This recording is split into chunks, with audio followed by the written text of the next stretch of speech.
Hello friends.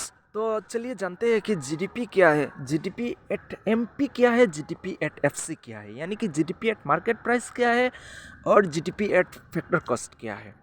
सो GDP का simple मतलब है कि किसी एक कंट्री की बाउंड्री के अंदर कितना फाइनल गुड्स एंड सर्विसेज है, इसी को जीडीपी कहा जाता है।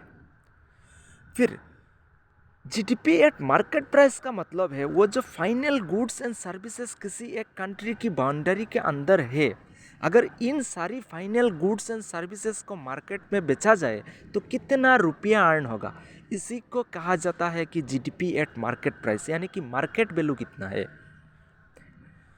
फिर आता है कि GDP at factor cost. GDP at factor cost का मतलब है वो जो फाइनल गुड्स एंड सर्विसेज है किसी एक कंट्री की बाउंड्री का अंदर, इन सारी final goods and services produce करने में कितना खर्च लगा है, यानी कि कॉस्ट कितना लगा है।